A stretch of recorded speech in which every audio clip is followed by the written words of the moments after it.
23 waktu Indonesia Barat. Terlihat di puncak Gunung Kelut terdapat kilatan petir dan lontaran lahar. Gambar ini diambil dari kota Kediri yang jaraknya lebih dari 35 km dari puncak Gunung Kelut. Berbagai teori dipercaya para ahli atas fenomena alam ini. Lebih dari 150 kali dalam 2 abad terakhir, letusan gunung berapi disertai dengan kilatan petir. Penyebab petir vulkanik tidak sepenuhnya dipahami. Ahli geologi berasumsi penyebabnya mirip dengan penyebab badai petir. Namun baru-baru ini sebuah teori diusulkan yang bergantung pada kadar air dari magma. Petir terjadi ketika ada aliran listrik antara muatan positif dan negatif. Dalam kasus petir saat hujan badai, petir terjadi sebagai hasil dari partikel air yang saling bertabrakan. Namun petir saat gunung meletus disebabkan oleh tabrakan antara partikel abu dan debu yang menghasilkan petir.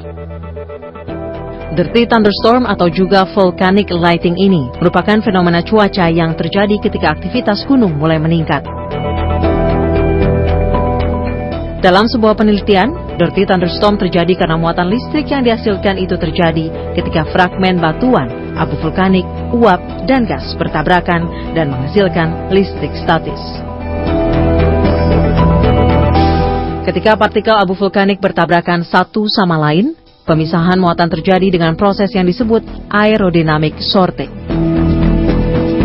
Pemisahan muatan positif dan negatif yang terjadi di awan vulkanik menyebabkan awan tersebut bermuatan positif di salah satu ujungnya dan bermuatan negatif di ujung yang lainnya.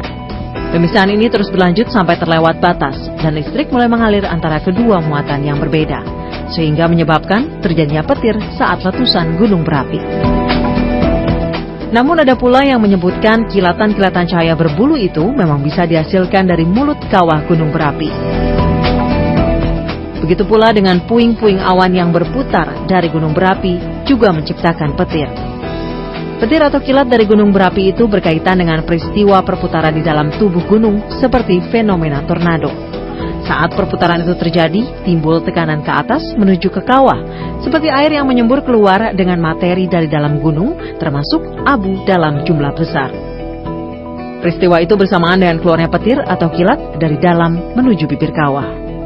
Pada umumnya terjadi sekitar 300 kali petir yang muncul ketika gunung berapi mulai menunjukkan aktivitasnya.